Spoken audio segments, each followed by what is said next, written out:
Άρα, ποιες είναι οι προκλήσεις που προκύπτουν από τον ψηφιακό μετασχηματισμό και τη χρήση της τεχνητής νοημοσύνης στην κυβερνοασφάλεια? Θα μας απαντήσει ο κύριος Φώτης Σοφρόνης, Διευθυντής Κυβερνοασφάλειας της PwC, σε αυτό το ερώτημα, αν η τεχνητή νοημοσύνη είναι απειλή ή εργαλείο για την κυβερνοασφάλεια. Ευχαριστώ. Θα σας πω λίγο λόγια για μένα ποιος είμαι και επειδή θα συνεργαστούμε να την τρέξουμε αυτή την παρουσίαση με την άποψη ότι μπορείτε να χρησιμοποιήσετε το κινητό σας και να σκανάρετε κάποια QR code που θα εμφανίζονται πάνω, ώστε να δίνετε και ένα feedback και εσείς τι θεωρείτε κατά τη γνώμη σας ότι είναι πιο κοντά σε εσάς. Ονομάζομαι Φώτης Σοφρόνης, είμαι από την PwC. Είμαστε μια ομάδα γύρω στα 55 άτομα που ασχολούμαστε με όλη τη σφαίρα της κυβερνοασφάλειας. Άρα έχουμε να κάνουμε με cyber security, cyber criminals, cyber crimes κτλ. Λίγο γρήγορα έτσι να θέσουμε το context. Όλοι έχετε καταλάβει ότι οι εποχές έχουν αλλάξει ραγδαία και θεμελιωδώς η τεχνολογία της τεχνητής νοημοσύνης έχει επιταχύνει τα πάντα. Βλέπουμε το artificial intelligence πλέον έχει γίνει consuming από οποιονδήποτε άνθρωπο στο κινητό του. Δεν είναι πια όπως είχαμε το machine learning που χρησιμοποιούσαμε στην καθημερινότητα, αλλά πλέον με τα large language models μπήκαμε όσο το δυνατόν περισσότερο και στη χρήση ίδια για την καθημερινότητά μας της τεχνητής νοημοσύνης. Και αυτό μας έφερε και στο σήμερα ότι όπως εμείς επιταχύνουμε την καθημερινότητά μας με τη χρήση των νέων τεχνολογιών, το ίδιο βοηθούνται και οι hackers, οι επιτιθέμενοι, είτε για οργανισμούς, είτε σε ανθρώπους προσωπικά, μέσω των συνδεδεμένων συσκευών, τα interconnected devices δηλαδή, να μπορούν να γίνουν λίγο πιο γρήγορα. Έτσι, για να με ακολουθήσετε στην πορεία, ας κάνουμε ένα sum up. Ποιοι είναι αυτοί τέλος πάντων που επιτίθονται? Έχουμε τους criminal organizations, είναι πολύ απλά, είναι αυτοί που επιδιώκουν να έχουν οικονομικό όφελος. Έρχεται ένα ransomware στο λάπτοπ σας, ανοίγεται κάτι, κλειδώνει ο υπολογιστής. Αυτοί είναι άνθρωποι που επιδιώκουν το οικονομικό όφελος. Γνωστές οργανώσεις σαν και αυτές είναι η Revil, θα την έχετε ακούσει και στις ειδήσεις, είναι πίσω από οποιαδήποτε large-scale κυβερνοεπίθεση. Hacktivist, αν έχετε στο μυαλό σας τους ανώνυμους, είναι αυτοί που έχουν ηθικά κινήτρα, κοινωνικά, πολιτικά, είναι αυτοί που θέλουν να περάσουν τις ιδέες και εναντιώνονται, ας πούμε, σε πολιτικές ή στρατηγικές κρατών οργανώσεων. Και τρίτη είναι τα nation states, που είναι πολύ trend το τελευταίο καιρό. Σκεφτείτε ότι ένα χρόνο πριν τη χερσαία απόβαση στην Ουκρανία από τη Ρωσία, είχε για ένα χρόνο οι κυβερνοεπιθέσεις στην Ουκρανία είχαν αυξηθεί γύρω στο 1800%. Δηλαδή, χτυπάγανε critical infrastructures, χτυπάγανε τράπεζες, χτυπάγανε τα public sites. Κανείς δεν ήξερε βέβαια πώς θα εξελιχθεί, αλλά δείτε έτσι ένα dynamic πώς κινείται η κυβερνοεπίθεση.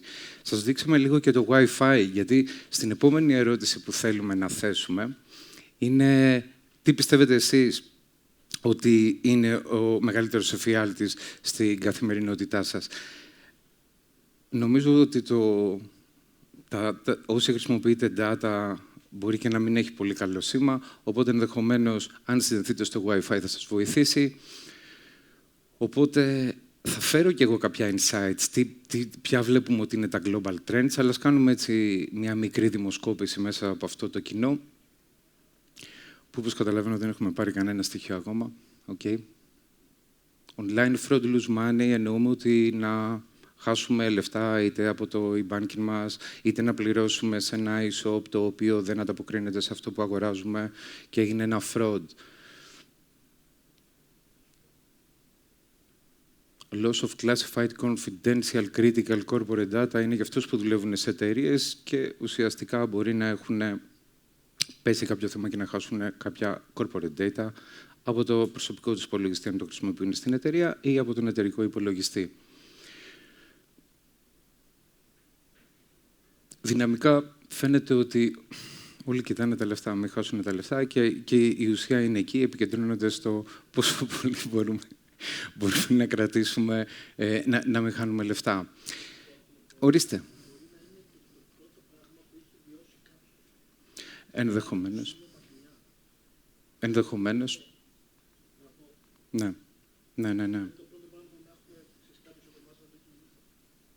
Σωστά. Ωραία. Κρατάμε ότι να χάσω λεφτά από μια κυβερνοεπίθεση είναι το πιο σημαντικό πράγμα. Και είναι ανάλογο το background του καθενός. Εδώ πέρα ένα ένα βασικό στοιχείο που πλέον έχουμε παρατηρήσει σε όλα αυτά τα χρόνια μελέτης των κυβερνοαπειλών είναι ότι ό,τι και να κάνεις, είτε χρησιμοποιήσεις security controls, είτε φέρεις ένα στιβαρό technology stack στην εταιρεία σου ή στον προσωπικό σου υπολογιστή, να βάλεις antivirus, να έχεις ένα anti-malware και να θεωρείς ότι είμαι προστατευμένος, πάντα the weakest link in the chain είναι ο άνθρωπος. Είναι στιγμές που κάποιος μπορεί να έχει ένα fatigue, δηλαδή να νιώθει κουρασμένος και να περάσει ένα SMS spam, να το πατήσει κατά λάθος χωρίς να το προσέξει και έτσι να εξελιχθεί σε μια κυβερνοεπίθεση. Η ουσία είναι όμως ότι το λέμε και το λέμε συνέχεια και έλεγα να διαθέσω πολύ λίγο χρόνο να δείτε τι συμβαίνει ακριβώς όταν λέμε έγινε μια κυβερνοεπίθεση. Δηλαδή, αν πάρετε ένα mail το οποίο είναι infected, έτσι, δηλαδή έχει έρθει ένα mail το οποίο έχει ένα malicious κώδικα από πίσω. Τι θα συμβεί? Δείτε ένα παράδειγμα που το φτιάξαμε λίγο πριν ένα μήνα, αυτόν τον μήνα, που ουσιαστικά στείλαμε ένα mail σε κάποιον, έχουμε αλλοιώσει τα στοιχεία για ευνόητους λόγους, που ουσιαστικά έχει πάρει ένα αρχείο, το οποίο αυτό το doc που βλέπετε είναι infected. Το έχουμε φτιάξει εμείς, έχουμε βάλει μέσα κώδικα. Πάμε να δούμε λίγο τι θα συμβεί όταν γίνει αυτό. Παίρνει το αρχείο, το κάνει save, το βάζει στον File Explorer. Όλα αυτά φαντάζομαι είναι familiar, έτσι δεν είναι? Όλοι λίγο πολύ τα χρησιμοποιείτε στην καθημερινότητα. Προσπαθεί να ανοίξει το αρχείο, βγάζει το enable content, γιατί έχει μάκρο. Πολύ εύκολο, όλοι το πατάμε καμιά φορά, είτε ανοίγουμε Excel, για να χρησιμοποιήσει τα additional functions που έχει το αρχείο. Και τι γίνεται? Έβγαλε ένα κόκκινο αρχείο, το έκλεισε και έκλεισε και το document. Εδώ είμαστε από την πλευρά του hacker, του pen tester για την ακρίβεια, γιατί είναι ο ethical hacker, είναι ο δικός μας άνθρωπος. Που ουσιαστικά τι κάνει? Παίρνει πρόσβαση στον υπολογιστή, γιατί του έχει ανοίξει ένα port. Βρίσκει το αρχείο που βρίσκεται. Η ανάλυση δεν είναι τόσο καλή, θα σας το εξηγώ όμως. Οπότε τρέχει ένα connection με το συγκεκριμένο PC και αυτομάτως έχει πάρει πρόσβαση στο χώρο που έχει αποθηκεύσει το αρχείο. Για να δείξουμε το exercise αυτό, έχουμε κάνει και ένα screenshot. Θα δείτε πάνω, επιλέγουμε ένα screenshot για να πάρουμε πληροφορία πού βρίσκεται αυτό το αρχείο. Μας δείχνει ό,τι βλέπει εκείνη την ώρα ο χρήστης. Και αυτό τώρα σας το έχω κάνει σε ένα time-lapse για να το βλέπετε πολύ γρήγορα. Φανταστείτε ότι αυτό παίρνει γύρω στα 15-20 λεπτά, ίσως και παραπάνω, να γίνει εναλλαγή των αρχείων, μέχρι που φτάνει σε ένα σημείο και ενεργοποιεί το keystroke. Τι σημαίνει keystroke? Ό,τι εκείνη την ώρα γράφει ο χρήστης και πληκτρολογεί, ό,τι κουμπάκι πατάει, το παίρνουμε και εμείς σαν πληροφορία. Στην πορεία αυτός ο χρήστης μπαίνει στο webmail του, βάζει το mail του. Εδώ έχουμε χρησιμοποιήσει έχουμε αλλάξει λίγο το mail για να μην εκθέσουμε κάποιον πελάτη μας ή συνεργάτη μας. Βάζει και το password. Εμείς δεν βλέπουμε τίποτα, αλλά παίρνουμε ό,τι πληκτρολογεί στον υπολογιστή του εκείνη τη στιγμή. Και όταν βάλει τα στοιχεία του και μπει μέσα στο mail του, εμείς έχουμε πάρει, αν πάμε στο επόμενο παράθυρο για να δούμε το report από το keystroke, έχουμε πάρει το username και το password. Όπως βλέπετε αυτό που λέει password 1, 2, 3. Έτσι απλά λειτουργεί. Για να έχετε μια εικόνα εντάχει, μπορεί να έπαιρνε 15-20 λεπτά σε κάποιον pen tester για να το κάνει. Το θέμα είναι ότι στο AI, στο σήμερα δηλαδή, δεν ξέρω αν τα διαβάζετε, αλλά θα σας πω τι έγινε. Λίγο πριν έρθουμε στο συνέδριο εδώ, εγώ τουλάχιστον πριν έρθω, χρησιμοποίησα ένα ειδικό ChatGPT. Σας το λέω ChatGPT για ευκολία, γιατί το χρησιμοποιείτε κι εσείς, το οποίο είναι ειδικά διαμορφωμένο για κυβερνοεπιθέσεις. Άρα τι του λέω? Φτιάξε μου ένα mail το οποίο απευθύνεται στο Φώτη Σοφρόνη σε μια εταιρεία, την Ιωάννινα SA, και φτιάξει ένα malicious αρχείο, το οποίο να αναφέρεται στα αποτελέσματα πωλήσεων, γιατί έχω καταλάβει ότι είναι κάποιος που δουλεύει σε μια εταιρεία, να μου φέρει τα αποτελέσματα πωλήσεων του Q2, δηλαδή του δεύτερου τριμήνου, ας πούμε. Σωστά. Και από τον manager, την Αντωνία μου, φτιάχνει το mail. Το γράφει εντάχει, αυτό βγαίνει μέσα σε 5 δευτερόλεπτα. Σου λέει γεια σου, hi, πάρε το email κτλ. Εγώ ξέρω σε ποιον θα το στείλω. Θα το στείλω στο Φώτη Σοφρόνη. Άρα έχω το mail address. Μπορεί να το έχω πάρει από την κάρτα του, από κάπου από τα social media, το έχω βρει. Μπαίνω και μετά τι του γράφω πάνω? Του λέω: θέλω να μου φτιάξει ένα malicious Excel αρχείο που να μου δίνει πρόσβαση σε αυτό το PC όταν το ανοίξει. Το γράφω θα το λέω ChatGPT για ευκολία και για να μην σας βάλω σε προβληματισμό ποιο είναι το tool που γίνεται. Οπότε ανοίγει ένα Python script, το Open Python Excel, μου γράφει όλα τα codes, όπως βλέπετε εδώ, το κάνει export και παίρνω ένα εξελάκι, το οποίο αυτή τη στιγμή, άμα το στείλω με mail είτε από το δικό μου, είτε από κάποιο fake mail account και το στείλω σε αυτόν, τον άνθρωπο που έχω φτιάξει και ένα έτσι familiar, οικείο μήνυμα για να το δει και να μην νομίζει ότι ήρθα από οποιονδήποτε, θα έχω μεγαλύτερες πιθανότητες να κλικάρει. Αν το προηγούμενο hack έπαιρνε γύρω στα 15-20 λεπτά, αυτό πήρε ίσως γύρω στα 2 λεπτά να γίνει όλο αυτό. Οπότε μετά είναι θέμα χρόνου πότε θα το στείλω εγώ. Έτσι δεν είναι? Κάνω ένα wrap-up και σας αφήνω. Ήταν πολύ τεχνικό. Άμα έχετε απορίες θα τις συζητήσουμε μετά. Το θέμα τι γίνεται. Άρα τι παρατηρήσαμε? Ότι όλες οι cyber-επιθέσεις μπορούν να γίνουν ταχύτατα. Είχαμε δηλαδή αυτό το κυβερνοέγκλημα. Πλέον με το AI φέραμε και 2-3 άλλα sections στο cybercrime, τα οποία δυστυχώς δεν έχουμε στο χέρι μας εργαλεία για να τα αποτρέπουμε στο έπακρο το καθένα εξ αυτών. Έχετε ακούσει για deepfake, όποιος είναι δημόσιο πρόσωπο, υπάρχει πάρα πολύ υλικό. Και για να σας δώσω ένα παράδειγμα από πρόσφατη άσκηση που κάναμε σε μια ασφαλιστική στη Γερμανία, global ασφαλιστική, ίσως είναι ο leader των ασφαλιστικών εταιριών, θα την καταλάβετε. Θέλαμε να τρέξουμε ένα AI awareness σενάριο. Δηλαδή, πάμε και μιλάμε στην εταιρεία πώς να είναι cautious about cyber security, να προσέχουν να μην ανοίγουν attachments κτλ. Όμως, τους φέραμε και ένα βιντεάκι από την υπεύθυνη, από τη CIO, υπεύθυνος του, ο Chief Information Officer, σαν να λέμε υπεύθυνος της πληροφορικής. Το οποίο, επειδή τυχάνει να είναι φίλος και γνωστός, τον είχαμε στα Instagram. Πήραμε από το Instagram κάποια βιντεάκια του, τα βάλαμε μέσα στο tool που χρησιμοποιούμε για να φτιάξουμε deepfake. Οπότε, χρησιμοποιήσαμε όλη την εικόνα του, τη φωνή του, έτσι, γιατί το υλικό το είχαμε, κατεβάσαμε τα stories και τα Instagram posts και φτιάξαμε ένα βίντεο που ο ίδιος βγήκε στο WebEx και μίλησε σε 2.500 άτομα της ασφαλιστικής και τους είπε ότι σας καλωσορίζω, θα τρέξουμε ένα cyber security awareness, σκανάρετε το QR code και βάλτε τα στοιχεία για να μπείτε στο πρόγραμμα που θα τρέξει για να κάνετε αυτό το exercise, για να τρέξετε στην πλατφόρμα. Ξέρετε τι έγινε? Σκάναραν όλοι, μπήκανε μέσα, κανείς δεν παρατήρησε, ή τέλος πάντων κανείς. Το 70% δεν παρατήρησε ότι πήγε σε ένα άλλο site και βάλανε το username και το password της εταιρείας. Η αλήθεια είναι ότι δεν τους είχαμε ενημερώσει, αλλά θέλουμε να τους δείξουμε πόσο weak είναι το human factor σε μια τέτοια επίθεση με deepfake. Η ουσία ποια είναι? Ότι είναι πολύ δύσκολο να τα προβλέψεις, δεδομένου ότι τα σύγχρονα deepfake, δηλαδή όταν ένας άνθρωπος θέλει να φτιάξει ένα deepfake που ουσιαστικά θα επηρεάσει έναν άνθρωπο και θα τον κάνει manipulate με κάποιο τρόπο, χρησιμοποιούν τα καιρικά φαινόμενα, δηλαδή άμα φυσάει θα κουνιέται το μαλλί, αν έχεις ένα λαμπατέρ στο δωμάτιο και το γυρνάς θα σε φωτίζει διαφορετικά. Είναι, θέλω να πω, πολύ live, δηλαδή υπάρχουν πολύ συγκεκριμένες τεχνικές για να αποφύγεις ή να καταλάβεις ότι είναι κάποιος fake, έτσι. Το phishing, smishing τα έχετε πάρει όλοι, έχετε καταλάβει το τελευταίο καιρό σκάνε αμέτρητα SMS τα οποία είναι fake. Μόνο για παράδειγμα σας λέω ότι υπάρχουν πλατφόρμες που πληρώνεις από $200 μέχρι $1,000, στα οποία σου κάνουν massive campaign, δηλαδή έχουν πάρει ατελείωτες χιλιάδες λίστες κινητών τηλεφώνων από hacks που έχουν γίνει στην Νιγηρία, από hacks που έχουν γίνει telco providers στην Κίνα και ούτω καθεξής. Και αυτές οι πλατφόρμες τρέχουν massively ένα πάλι texting με ένα malicious αρχείο για να κάνουν effect χρήστη. Data poisoning είναι καινούριο. It's very new in town και μας αρέσει πάρα πολύ, γιατί ουσιαστικά είναι πώς κάνεις manipulate τα data που γίνονται train μέσα στα large language models, στα LLMs, έτσι όπως είναι το ChatGPT. Άλλα είναι public, άλλα είναι private. Ξέρετε ότι ChatGPT χρησιμοποιούμε όλοι ευρέως για την καθημερινότητά μας, αλλά και οι εταιρείες έχουν τα δικά τους LLM, τα οποία γίνονται train. Και train γίνονται από εμάς. Τους δίνεις. Ποιο να ξαναπώ? Πολύ ωραία. Είναι κάποιος που δεν το κατάλαβε? Όλοι. Okay. Άρα δεν τα λέω καλά. Νιώθω πίεση. Μου μειώσανε το χρόνο και έχω...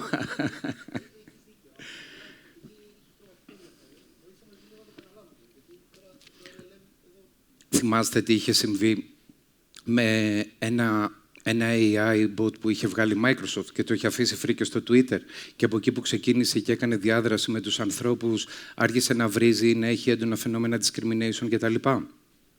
Όταν κάνεις train τα μοντέλα, ουσιαστικά έρχεται από μια διάδραση από τους ανθρώπους. Λέμε τεχνητή νοημοσύνη, αλλά όλα στηρίζονται στην ανθρώπινη ευφυΐα.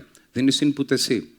Σκέψου τώρα ότι λέμε ότι ο Γιάννης είναι ένας άνθρωπος 19 ετών, λέω εγώ τώρα έτσι, πάω και το κάνω train και το αλλάζω αυτό σε ένα αρχικό στάδιο και δεν είναι άντρας, είναι γυναίκα, δεν ζει στην Ελλάδα, ζει κάπου αλλού. Αυτό το 0,001 rogue entry που δίνεις μέσα, επειδή εσύ συναναστρέφεσαι και είσαι ένα πρόσωπο πιο δημόσιο, θέλω να πω, εκτίθεσαι στα media, μπορεί να φέρει ένα disruption απίστευτο, το οποίο για να διορθωθεί δεν είναι το ίδιο εύκολο όσο εύκολα μπορείς να το κάνεις disrupt. Άρα έχουμε αυτό το data poisoning, wrong entry.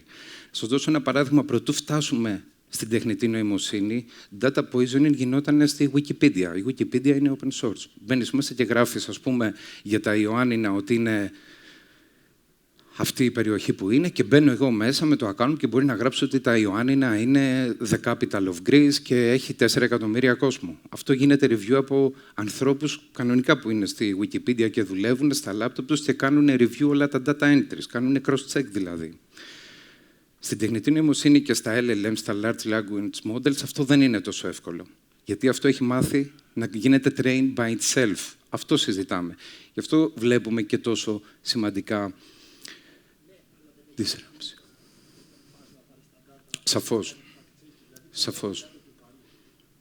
Σαφώς.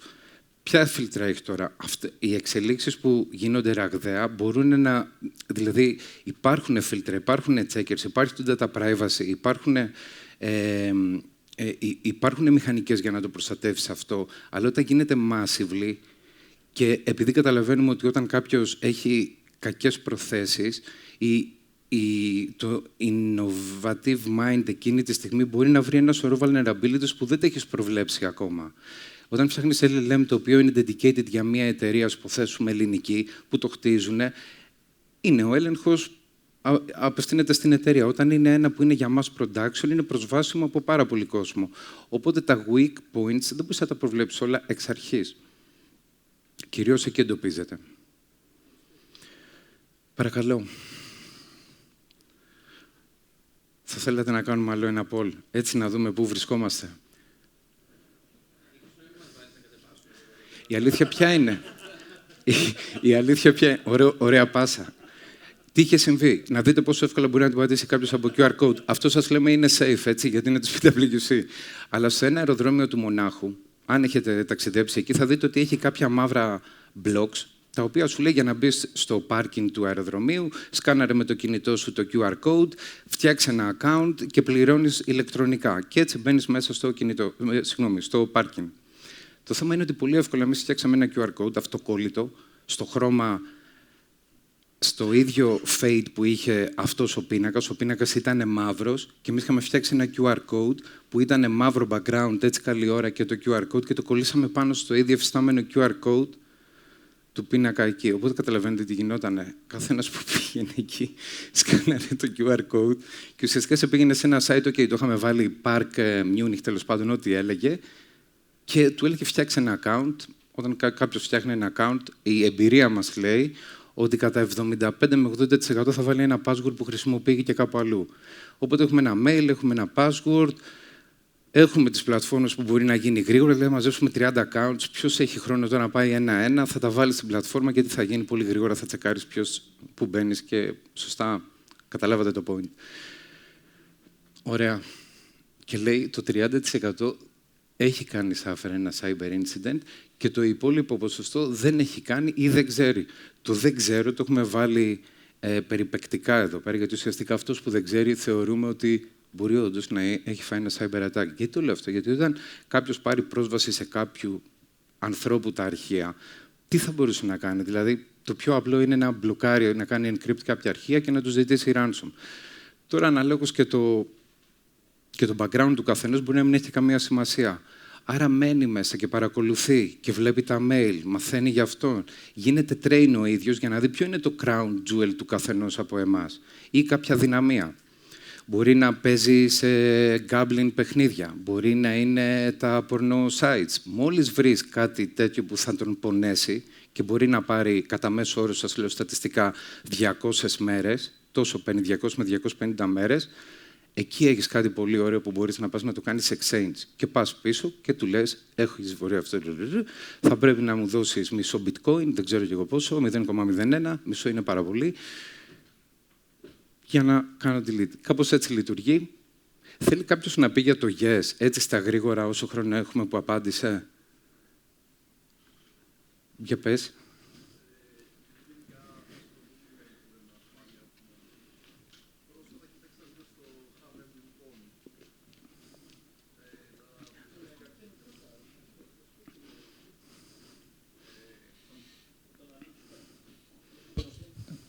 1-2. Ναι, σε ακούμε. Ονομάζομαι Δάφνης Δημοσθένης και επειδή έχω ασχοληθεί πολύ λίγο με κυβερνοασφάλεια λόγω σχολής, πρόσφατα έψαξα στο Have I Been Pwned τα στοιχεία μου που έχουν λικαριστεί. Και η αλήθεια είναι ότι παρατήρησα το mail που δεν έχει δείξει πουθενά ότι έχει λικαριστεί από μόνο του. Μου έχει σταλθεί κάποιο μήνυμα, ούτε έχει φανεί κάτι περίεργο, ότι ήταν σε 10 διαφορετικά site. Okay. Αυτό. Nice. Ευχαριστούμε πολύ. Πηγαίνοντας στο επόμενο slide, πήγα πολύ, να δείξουμε λίγο τι γίνεται σε όλο τον κόσμο, έτσι. Αυτά τα data που σας φέρνω είναι από το PwC Digital Trust Survey, το οποίο γίνεται global σε 101 χώρες και σε οργανισμούς αυτών των χωρών. Ποιοι διαρωτούνται CIO, CISO, CEO, CFO, τέλος πάντων οι επικεφαλής των εταιριών. Έχουμε πάρει αυτή την πληροφορία και έχουμε φέρει και κάποια data από τα Security Operations Center. Με λίγα λόγια, αυτοί που παρατηρούν τα incidents που συμβαίνουν σε κάθε οργανισμό ή το footprint που υπάρχει εκεί έξω, global στο ίντερνετ. Έφερα κάποια στοιχεία να συζητήσουμε εδώ πέρα. Δεν θα μείνω σε όλα για τα tech. Συγκρατήστε μόνο ότι on average cost, ειδικά σε μια εταιρεία, το average cost, ξαναλέω, είναι 3,32 εκατομμύρια. Είναι μεγάλο, είναι μικρό. Σας φέρω ένα παράδειγμα ότι πρόσφατα μια συνάδελφος ήρθε στο cyber και λέει ότι ο άντρας μου κλίκαρε, έχει αρχιτεκτονικό γραφείο, κλίκαρε ένα link και του κλείδωσε όλο το PC, το οποίο συνδεόταν με κάπου που αποθήκευε τα αρχεία και αυτομάτως αυτός δούλευε κάποια projects αρχιτεκτονικά, τα οποία δεν μπορεί να δουλέψει κανένα από αυτά, έτσι, αρχιτέκτονας. Άρα έχει χάσει το majority της δουλειάς του. Τόσο απλά, massively. Τα 4.000 per second attempted password attacks, σκεφτείτε ότι πριν 5 χρόνια, πριν 15 χρόνια μάλλον, ήταν γύρω στα 50. Και πριν 5 χρόνια ήταν λιγότερα από 1.000. Άρα με το AI όλα αυτά έχουν γίνει massively. Κανείς δεν ενδιαφέρεται ποιον θα χτυπήσει. Απλώς βαράνε accounts ατελείωτα.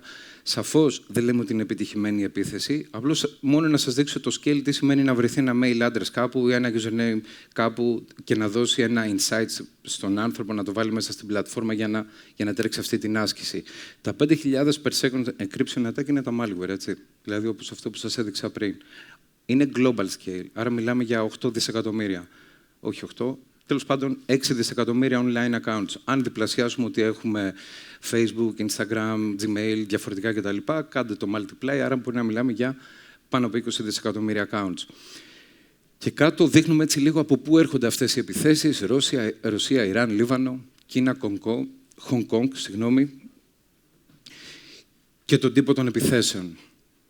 Βέβαια, τώρα η Ευρώπη που βρίσκεται εκεί, υπάρχει το νομοθετικό πλαίσιο. Θα το κάνω skip, δεν σας κουράζω γιατί και ο χρόνος δεν περισσεύει.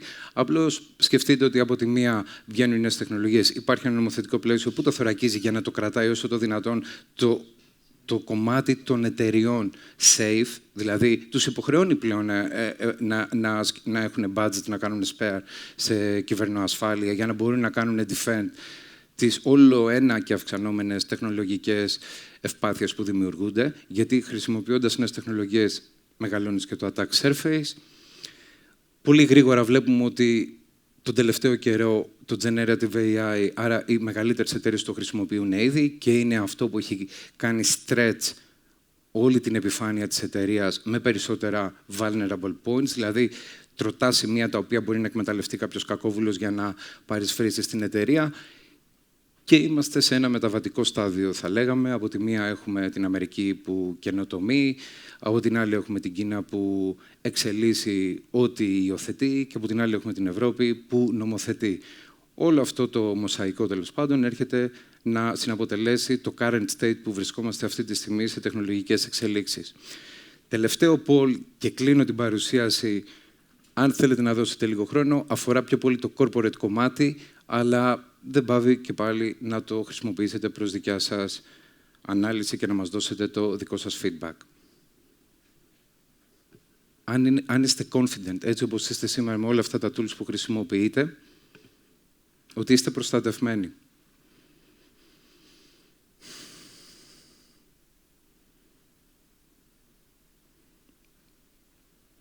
Εντάξει, υπάρχει μια σχετική αισιοδοξία και αυτό είναι πάρα πολύ καλό. Βοηθάει τέλος πάντων να διάγει εξέλιξη και καινοτομία.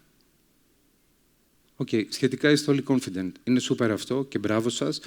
Και σας ευχαριστώ που πήρατε το χρόνο να κάνετε αυτά τα polls. Στο επόμενο slides, κλείνοντας την παρουσίαση, θα ήθελα να σας φέρω ένα απόφθεγμα ότι γενικότερα η τεχνολογία είναι everything about people και γενικότερα συμβαδίζοντας οι νέες τεχνολογίες μαζί με τους ανθρώπους, το έχουν πει και οι προηγούμενοι ομιλητές, είναι αυτό το επιθυμητό που θέλουμε να δούμε στις εξελίξεις που έρχονται. Σας ευχαριστώ πάρα πολύ.